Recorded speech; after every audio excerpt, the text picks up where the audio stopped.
During that time, we would often be getting donations from our schools, but also other mission societies throughout the world. And it really impacted myself, the brothers, and also the students. And it reminded me of that collection jar on the school counter that we had been giving money to the missions, and now we were the recipients of that mission money. And it was really highly welcomed, but highly impacted me and the whole school community.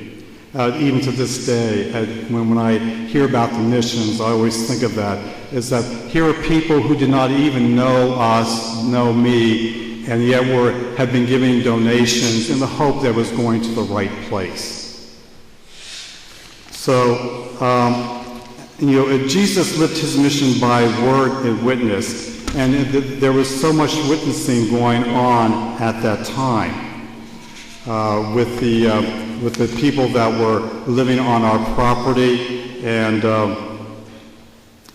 camping out. We actually, a few neighbors that had huddled outside our school gates there, eventually settled in our school bus set for about almost 4 months, as our school became a refugee center for that part of Kobe. Again, that sense of mission is that we were called to do that. And it came to mind very forcefully to me in May as I was walking through the neighborhood going to a recently opened little market to get some vegetables for supper. As I was walking up the very narrow street, there was a group of Japanese people huddled together, and they kept looking at me as I approached them. And when I got near them, one lady who knew English came to me, and she pointed in the direction of the school, and she asked if I was associated with Marist Kukusai Gakuen, which was really Marist Brothers International School. And I said yes, that I was a sensei, which is the word for teacher. And of course, with that, they bowed very respectfully. And with that, they said they were really impressed with what we had done for the whole neighborhood. Even at that time in May, people were still living on our school property, camped out, receiving food that the government had brought in. And the lady told me, she said, are you a Christian? And I said, yes, I am. I didn't try to go into the whole Catholic thing because that's a little bit too mind-boggling for them. It's a very simplistic, the fact that you're a Christian is very important. And she said she and her neighbors had been talking about that as I was approaching. They saying that they had read about Christianity, they'd heard about it, and they heard that what we did, Christians were theoretically supposed to do. And then she said, now I know it is true that Christians do act in this way.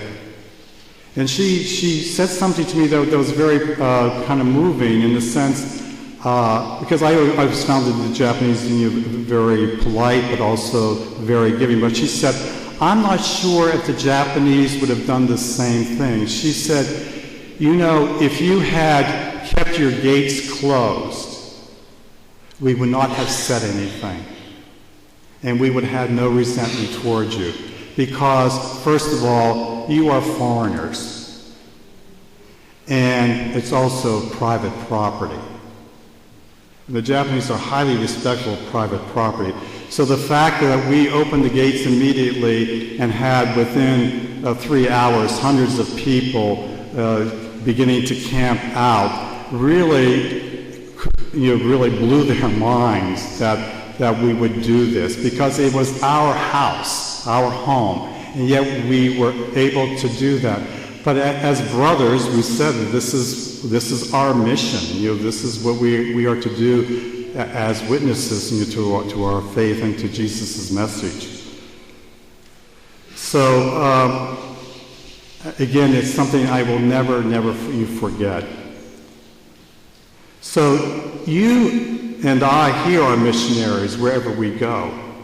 Even in our own homes, this is your mission territory. You are in your own homes, in your own families, a little church.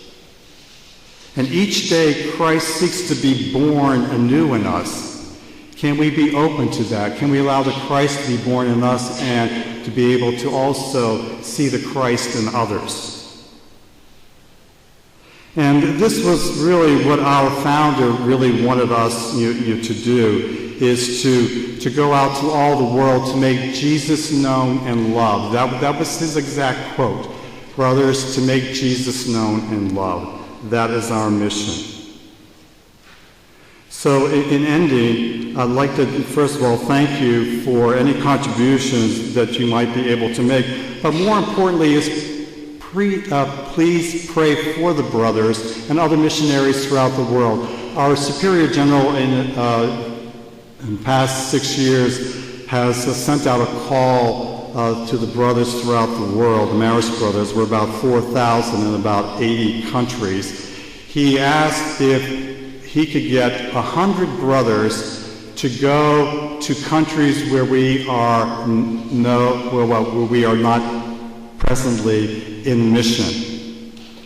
And he got 200 brothers from throughout the world to say yes. That means leaving their homeland, learning English if they didn't know English, and then eventually learning the language of the country where they would be missioned to.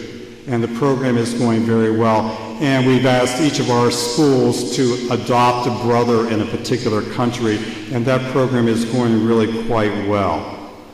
And so I ask you to pray for that program. It's called the Ad Gentes, which means to the people.